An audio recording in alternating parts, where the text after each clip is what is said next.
वित्त मंत्री निर्मला सीतारमण ने इस बार बाजार की उम्मीदों से बेहतर बजट पेश किया है। बाजार को सबसे बड़ा डर एलटीसीजी को लेकर लग रहा था, लेकिन इसमें कोई बदलाव नहीं हुआ है। बजट में ग्रोथ और निवेश बढ़ाने के तमाम उपाय किए गए हैं। वित्तीय घाटे को मैनेज करने के गणित को भी बाजार ने पॉजिटिवली लिया है। लेकिन बजट बन गया साइड शो, क्योंकि अदानी ग्रुप में बिकवाली ने इस बजट को पीछे कर दिया है। और इन सब चीज़ों पर चर्चा करने के लिए आज मेरे साथ एक बहुत ही स्पेशल गेस्ट, स्पेशली हमारे साथ स्टूडियो में यहाँ पर विजय केडिया जी हैं, लेजेंडरी इन्वेस्टर। विजय भाई, गुड आफ्टरनून। शुक्रिया सबसे पहले तो हमारे स्टूडियो में आकर हमसे बात करने के लिए। धन्यवाद। तो देखिए, हमने कहा तो था कि हम बजट पे बात करेंगे, लेकिन हम अगर जो सबसे बर्निंग इशू है पहले उसकी बात ना करें तो शायद थोड़ा बेमानी होगा। ये जो अदानी ग्रुप स्टॉक्स में इस समय हो रहा है, जिस तरीके का मार्केट कैप इरोजन और वेल्थ इरोजन हुआ है, उसको आप कैसे देखते हैं? और मैं उसके बाद आपसे डिस्कस करूंगा कि सिस्टमिक रिस्क है कि नहीं, लेकिन सबसे पहले ये जो हुआ है इसको आप कैसे देख रहे हैं? देखिए, जो हुआ है उसको जो देखने का नज़रिया, पहले तो मैं ये बता देता हूँ कि जैसे संयोग से आप समझो कि मेरा कोई भी अदानी ग्रुप के कोई शेयरों में मेरा इन्वेस्टमेंट कभी भी नहीं रहा है मेरा। और इसके लिए नहीं रहा कि मेरे को ग्रुप पे ट्रस्ट नहीं है। ग्रुप बहुत अच्छा ग्रुप है और एंटरप्रेन्योरशिप के अंदर में गौतम अदानी का कोई मिसाल नहीं है, वो बता रहे हैं। लेकिन ये हमेशा मेरे को ओवर वैल्यूड लगा मेरे को, कि जो शेयर्स की जो वैल्यूएशन है वो हमेशा स्काई हाई जो मेरे को ऐसे लगी, तो मैंने उन पर कभी मैंने उन पर काम किया नहीं। तो मेरे को लग रहा है अभी वही एडजस्ट हो रहा है कि जो इतने ओवर वैल्यूड जो ये शेयर्स थे वही अभी एक रियलिस्टिक वैल्यू पर आकर अपनी एक स्थान तलाशने की चेष्टा कर रहे हैं। ये हुआ एक खराब तरीके से, और समझिए जिस तरीके से हुआ वो ऑफ कोर्स अशोभनीय है। वो कोई नहीं चाहता है कि एज ए इन्वेस्टर और एज एंटरप्रेन्योर कोई नहीं चाहेगा इस तरह से हो, लेकिन ये उसी का एक रिपरकशन है जो हाई वैल्यू थे शेयरों के। चलिए ठीक है, एक काम करते हैं, अभी हम थोड़ा सा इस पर फोकस कर रहे हैं। बजट के ग्राफिक्स भी चलाएंगे हम थोड़ी देर में। इसमें अब इशू ये आ रहा है कि इतने बैंक स्टॉक्स में जो ज़बरदस्त गिरावट आ रही है मार्केट को। चलिए ठीक है, अदानी ग्रुप स्टॉक्स गिर रहे हैं, लेकिन अदानी ग्रुप स्टॉक्स का निफ्टी में इतना फिर भी कंपोजिशन नहीं है। आउटसाइड निफ्टी, नेक्स्ट निफ्टी में भले ही हो, निफ्टी में नहीं है। लेकिन बड़ा रिस्क मार्केट को लग रहा है कि कहीं बैंकों को इसकी वजह से प्रॉब्लम तो नहीं होगी, और बैंकों में काफ़ी पिटाई हुई है। ये ओवर रिएक्शन है या ये जस्टिफाइड है? और इस समय यहाँ पर क्या कुछ स्टेप लेने चाहिए? जैसे मैं सुन रहा हूँ कि आरबीआई ने शायद कुछ बैंकों को बोला है कि आप थोड़ा एक्सपोजर बताइए अपना, कुछ बैंक अपने आप बता रहे हैं। आपके हिसाब से क्या होना चाहिए यहाँ पर? देखिए, मेरे को क्या लगता है कि जस्टिफाइड तो जरूर है, क्योंकि शेयर बाजार खाली सेंटीमेंट का खेला है। यहाँ पे खाली आप सोचो कि इतना नंबर्स आएंगे और इतना इसका कैश फ्लो है, उससे खाली शेयरों की वैल्यू नहीं बनती है, ये सेंटीमेंट पे बनती है। और ये सेंटीमेंट मार्केट का जो ओवर वैल्यूएशन और लोअर वैल्यूएशन जो होना है, ये खाली सेंटीमेंट पे आधार है। हमारा मन होता है तो हम 200 पी भी शेयर देते हैं, और मन नहीं होता है तो हम 2 पी में भी शेयर नहीं खरीदते हैं। तो ये जो ऑफकोर्स, और मैंने एक चीज और देखी है शेयर बाजार में, कोई भी एक क्राइसिस, ये इसको एक क्राइसिस ही बोलेंगे, ऐसी जो क्राइसिस आती है ये हमको पुरानी क्राइसिस को याद दिलाती है, जो हम कहानी भूल चुके हैं, और समय सारे घावों को भर देता है। तो इसके पहले चाहे अब रिलायंस पावर बोल दिया, एलएफएस बोल दिया, सत्यम को, मैं एक जगह गया, लोग सत्यम की बातें कर रहे थे, कोई पुराना सब गड़े मुर्दे उखाड़ ले आ जाते हैं वो सब। तो ये मानव स्वभाव है। तो इसके कारण ये सेंटीमेंट खराब हुआ।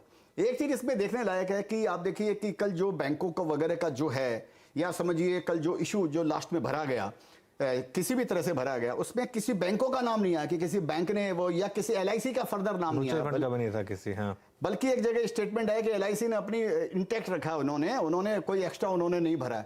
तो ये जरूर बताता है कि अब वो बैंकों पहले वाली बैंक नहीं रह गई। पहले जो चलता था कि आप एक फोन कर दें और पैसे मिल जाएंगे, मेरे ख्याल से वो टाइम जरूर, अगर पूरी तरह खत्म नहीं हुआ तो पूरी तरह चेक में है। लेकिन क्या सेंटीमेंट की बात है, बैंक अभी अपने पुराने जख्मों से नहीं अभी उधर के आई है। 10 साल हो गया बैंकों को पेल झेलते हुए। अभी ऐसा आ रहा है कि हाँ भाई ज्यादा प्रोवाइड हो गया, अभी वो लोग प्रोविजन अब फर्दर नहीं होएगा बल्कि एड ऑन होएगा। इसमें अचानक झटका आ गया तो लोग डर गए। तो ये डरने के कारण बैंकों के अंदर में रिएक्शन हो रहा है, ऐसा मेरा मानना है। तो इस समय आप इसका फिर विजय भाई एंड गेम क्या देखते हैं? और क्या मार्केट जितना करेक्ट हुआ है यहाँ से और करेक्ट हो सकता है? क्या बैंक निफ्टी और यहाँ से 10-15% गिर सकता है, जो कि कई लोगों को आशंका लग रही है? देखिए 10-15% तो कोई खास बात नहीं है, क्योंकि ऑलरेडी बैंक 3 गुना 4 गुना पे ऑलरेडी नीचे से कई बैंक है जो 3-3, 4-4 गुना अपने 52 वीक लो या 1-1.5 साल के लो से अब आए हुए हैं। तो 10-15% तो रेगुलर जो बाजार के अंदर में गड़बड़ आती थी उसी में 10%, 15% शेयर्स गिर जाते थे। तो इस बोलकर उसका कोई महत्व नहीं है। और जहां तक ये कैसे खत्म होएगा ये मामला, ये गौतम अदानी के लिए अग्नि परीक्षा का समय है। और हर आदमी अपनी जिंदगी के अंदर में हर स्टेज पे एक न एक परीक्षा देते रहता है।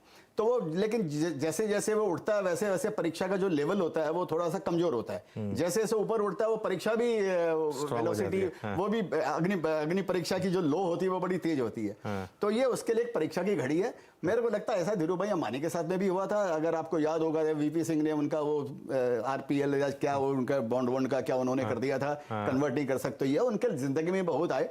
मेरे को लगता है अदानी भी उन्हीं को फॉलो कर रहे हैं और आगे पीछे ये इसको, और इनके लिए जिंदगी का सबसे बड़ी अग्नि परीक्षा है। कोई ना कोई ये रास्ता निकालेंगे। मेरे को पर्सनल एज ए लेमैन, एक छोटा आदमी छोटे तरीके से सोचता है। अदानी की सोच मैं तो कभी सोच नहीं पाऊंगा आज के दिन जहां पर मैं खड़ा हूं। मेरे को लगता है आगे पीछे इनको अपनी एसेट को कहीं ना कहीं कुछ निकालना पड़ेगा, कोई ना कोई इनको बेचना पड़ेगा ताकि ये पैसा इकट्ठा कर पाए और जो बचा है उसी को आगे बढ़ाएं। तो लेकिन ग्रुप सरवाइव करेगा, ये आपका मानना है? मेरे को लगता है, अपने सुनते हैं ना यार, वो गिरते हैं क्या शहसवारी मैदान जंग में, वो तिफल क्या गिरेंगे जो घुटनों के बल चले। तो ये उसके लिए, ये उसके जीवन की सबसे बड़ी परीक्षा है। और इसमें अगर एक ही परीक्षा में अगर वो हार गया तो ऐसे फिर एंटरप्रेन्योर क्या हुआ। तो इससे एक सीख क्या, आपने बोला कि आपने कभी इन्वेस्ट नहीं किया अदानी ग्रुप स्टॉक्स में क्योंकि वो महंगे थे। मुझे ना बहुत लोगों ने मैसेज किया, मुझे बहुत दुख भी होता है, मैं बता रहा हूँ। मैं जैसे अभी मैं एक ट्विटर पे पढ़ रहा था, मुझे किसी ने एक मैसेज किया विजय भाई कि ये 60 लाख रुपए गंवाए हैं किसी ने अदानी फियास्को में, और बोला जो 2 साल में मैंने कमाया था वो 5 साल में गंवा दिया मैंने। और क्यों 5 दिन में गंवा दिया? 5 दिन में गंवा दिया। और मैं सोच रहा हूँ, मैं अज्यूम कर रहा हूँ कि वो एफएनओ में ही रहा होगा पोजीशनिंग या जो भी रही होगी। तो इससे लेसन क्या निकल कर आ रहा है? लेसन वही निकलता है जो मैं बच्चों को 10 साल से सिखा रहा हूँ कि if you are smoking you may die in 20 years और 30 years, but if you are trading you may die next day. ठीक है। और हमेशा मैं बोलता हूँ Rome was not built in a day but Hiroshima and Nagasaki were destroyed in a day. इससे सबक यही निकलता है। आप 2-4 साल की बात करते हो अनुज भाई, मैंने ऐसे लोगों के साथ मेरा सामना होता है जो 10-10 साल तक जिन्होंने पैसा कमाया और एक ट्रेड में साफ हो जाते हैं। लोग अपने माँ बाप की पेंशन का पैसा शेयर बाजार में सट्टे में लगाते हैं, ट्रेडिंग के अंदर में वो साफ कर देते हैं। ऐसी कहानी आपको हजारों मिलेंगी। सक्सेस कहानी आप मुश्किल से 100 निकाल पाओगे जिनको आप बुला लोगे, यहाँ पर इनका इंटरव्यू लोगे। वो लोग बोलते नहीं है, उनको पूछिए जिन्होंने अपना भविष्य यहाँ पर गवा दिया, ये फ्यूचर ऑप्शन के अंदर में, उनका आप इंटरव्यू लोगे तो मालूम पड़ेगा कि एक्चुअल में क्या हो रहा है। चलिए ठीक है, तो ये एक बात हो गई। अब इस जो मार्केट का सबसे बर्निंग इशू था उसके ऊपर अब आते हैं बजट पर। और बजट पर आपका फर्स्ट रिएक्शन क्या है? सेटिस्फाइड थे बजट से या आपको लगा कि नहीं कुछ थोड़ा सा कमी रह गई? नहीं, मैं तो मोर देन सेटिस्फाइड था। मेरे को लगा मेरी जो मेरी सोच थी उससे बहुत बेटर बजट आया। मेरे को एकदम ऐसे विश्वास लग रहा था कि ये कैपिटल गेन टैक्स को जरूर ये लोग कुछ ना कुछ टिंकर करेंगे ही, जो मेरे को लग रहा था। तो मैं एक जगह बोला भी था कि हो सकता अभी अदानी का ये जो कांड हो गया उसके कारण शायद अब कैपिटल गेन को टच न करे। तो ये तो खैर बच्चों की जैसी सोच है। लेकिन मेरे को सबसे बड़ा इशू ये था कि ऑलरेडी मार्केट में लोग पैसा कमाए नहीं है। यहाँ पे मुश्किल से शेयर बाजार में पैसा कमाना दुनिया में सबसे कठिन काम है, यू नो। तो मेरे को ये लग रहा था कहीं उसको या नहीं लाए तो यहाँ पर जो सेंटीमेंट अभी सुधर के आ रहा है, थोड़ा सा बन रहा है, और ऑलरेडी एफआई जिस तरह से बेच रही है, सेंटीमेंट खराब होते जा रहा है। तो संयोग से वो नहीं आया। तो मेरे लिए तो ये बजट बहुत ही अच्छा है, मोर देन एक्सपेक्टेशन है। तो ऐसा मेरा मानना है। बजट में एक चीज़ जो मार्केट कह रही है कि शुरू में एक जो लग रहा था कि बहुत ज़्यादा डिस्पोजेबल इनकम चेंज होने वाली है और काफ़ी उससे फ़ायदा होने वाला है, वो क्लोजर एनालिसिस पे लगा कि शायद इतना फ़र्क है नहीं अगर आप old regime to new regime में जा रहे हैं। तो वो थोड़ा सा लगा आपको कि शायद थोड़ा कुछ और हो सकता था वहाँ पर?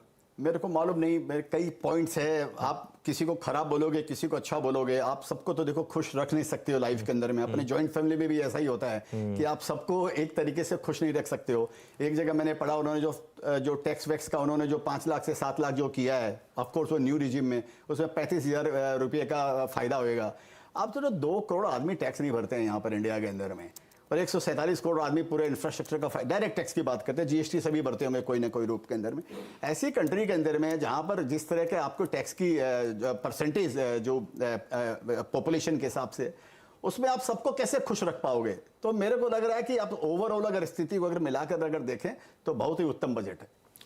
ओके, एक इंश्योरेंस को लेकर थोड़ा झटका लगा है, तो वहां पर क्या व्यू है आपका? आपने कभी इंश्योरेंस स्टॉक्स खरीदे या फिर कभी मन था खरीदने का, और जिस बजट के बाद क्या प्राइसेस क्योंकि करेक्ट हुए हैं आप खरीदेंगे? नहीं नहीं, मैंने तो कभी इंश्योरेंस के मैंने स्टॉक्स कभी खरीदे नहीं, ना मेरा खरीदने का मन है, तो नहीं खरीदूंगा। ओके, लेकिन ओवरऑल आपका बजट पे एक व्यू पॉजिटिव रहा? बहुत पॉजिटिव व्यू है। देखिए इस बजट को एक बजट के हिसाब से नहीं देखना चाहिए। मेरे को ऐसे लग रहा है कि गवर्नमेंट का जो व्यू है वो खाली बजट टू बजट नहीं है, बजट टू बजट बहुत शॉर्ट टर्म व्यू हो गया।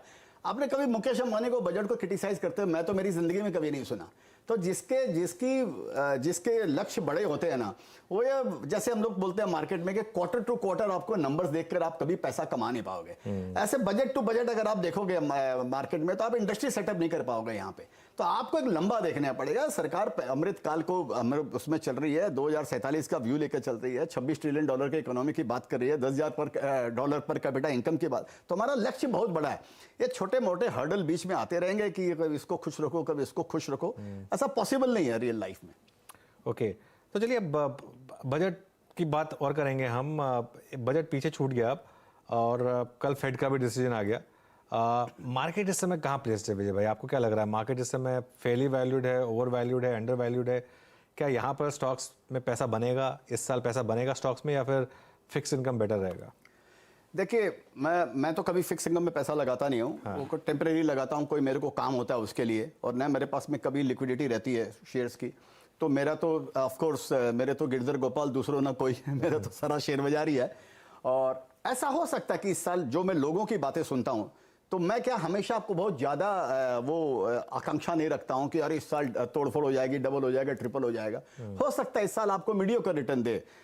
लास्ट 2 साल में आपको बहुत हैंडसम रिटर्न मिला मार्केट से, 2 गुना, 3 गुना, 4 गुना, 10-10, 20-20 गुना शेयर में कोविड के बाद में।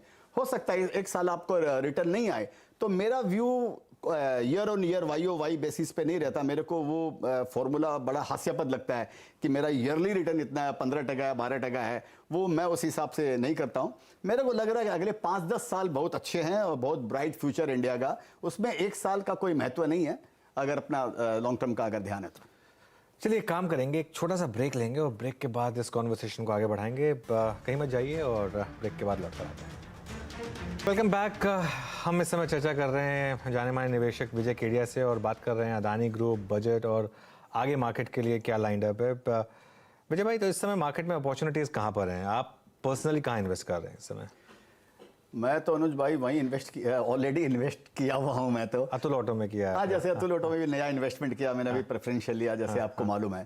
तो आप ये समझ लीजिए कि अभी नया इन्वेस्टमेंट मेरा अतुल ऑटो है, जो सब्सटेंशियल इन्वेस्टमेंट जिसको हम बात करें। तो बिकॉज ऑफ इलेक्ट्रिक, जैसा अभी जो बस चल रहा है सारी दुनिया के अंदर में, तो अभी नया इन्वेस्टमेंट, सब्सटेंशियल इन्वेस्टमेंट आप उसमें समझिए। तो वहाँ पर क्या कहानी है? इलेक्ट्रिक व्हीकल की कहानी है, मतलब इलेक्ट्रिक 3 व्हीलर, या मतलब क्या आपका एक अजम्पशन रहा है इस इन्वेस्टमेंट को लेकर? नहीं, इलेक्ट्रिक 3 व्हीलर अभी वाला जो इन्वेस्टमेंट हुआ वो मेजर खाली इसी के लिए कि इलेक्ट्रिक 3 व्हीलर है। और ऑलरेडी मेरे को ऐसा लग रहा है कि मैं इसमें इन्वेस्टर भी हूँ, इस कंपनी में डायरेक्टर भी हूँ, तो मेरा व्यू बायस्ड भी है, 100% बायस्ड है, ऐसा आप समझ कर चले। कोई रिकमेंडेशन की हम बात नहीं कर रहे हैं बिल्कुल। हाँ, तो मेरा 100% बायस्ड व्यू है मेरा। मेरे को ऐसा लग रहा है कि 3 व्हीलर इंडस्ट्री टर्न अराउंड हो रही है। जो कोविड के टाइम पे जो डावाडोल स्थिति हो गई थी और वो 2 साल खराब गए सारे 3 व्हीलर के। हमारे साथ प्रॉब्लम ये रही अतुल ऑटो के अंदर में कि अतुल ऑटो में खाली स्टैंड अलोन 3 व्हीलर ही बनाते हैं, दूसरे वाले 2 व्हीलर भी बनाते हैं, 4 व्हीलर भी बनाते हैं, महिंद्रा या समझिए TVS जैसे, तो वो बच गए। हम लोग उसके अंदर में चपेटे में हम लोग आ गए। अभी वो मेरे को लग रहा है ऐसे कि शायद ये टर्न अराउंड हो रहा है, जिस हिसाब से नंबर्स भी आ रहे हैं मंथली। और अल्टीमेटली इलेक्ट्रिक जो है वो अभी जैसा हम जानते हैं वो फ्यूचर है, और हमारा इलेक्ट्रिक व्हीकल भी इन लोग का रेडी है। तो वो अभी लॉन्च ऑलरेडी गडकरी जी ने लॉन्च किया अभी लास्ट मंथ यहाँ पर ऑटो एक्सपो में, तो अभी वो मार्केट में आ रहा है। ठीक है, तो इसके अलावा वैसे आप भले ना इन्वेस्ट कर रहे हो, लेकिन आपको अच्छा क्या लगता है इसके अलावा मार्केट में इस समय?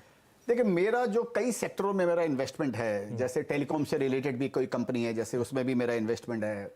समझिए सेरा सैनिटरी वेयर है मेरा, वो पुराना इन्वेस्टमेंट है। अभी मैंने एक नया, एक सियाराम सिल्क मिल जैसे एक कंपनी है टेक्सटाइल की, अगेन ये कोई रिकमेंडेशन नहीं है, पब्लिक डोमेन में है, इस बोलकर हम चर्चा कर। मैंने 1% उसमें प्रतिशत शेयर लिए हैं अभी। तो मेरे को जैसे ये ठीक लगता है, मालूम नहीं है मल्टी बैगर होंगे या नहीं होंगे, चलेंगे या नहीं चलेंगे, ये भी मेरे को नहीं मालूम है, लेकिन इनमें मार्जिन ऑफ सेफ्टी मेरे को लगता है जैसे। तो चलिए विजय भाई, आप स्टूडियो आए और हम आपका गाना ना प्ले करें, ऐसा नहीं हो सकता एक्चुअली। और क्योंकि आप वो ये बात एक्चुअली आज वो दिन भी ऐसा, हमने अभी बात भी की थी कि वो 60 लाख रुपए गंवाए किसी ने, तो उससे रिलेटेड एक सॉन्ग जो विजय भाई का बहुत पॉपुलर है, एक बार वो प्ले करते हैं और चलिए, तो ये सॉन्ग मैं एक चीज़ कहूँगा विजय भाई, आपको एक गॉड गिफ्ट है और इसी तरीके से हमको एंटरटेन करते रहिए और एंटरटेनमेंट के साथ साथ एक बहुत क्रिटिकल मैसेज जो आप इन गानों के थ्रू देते हैं वो देते रहिए। धन्यवाद, थैंक यू अनुज भाई। थैंक यू सो मच आज हमारे साथ जुड़ने के लिए स्टूडियो में, और अभी के लिए इतना ही। आप बने रहिए CNBC आवाज़ के साथ।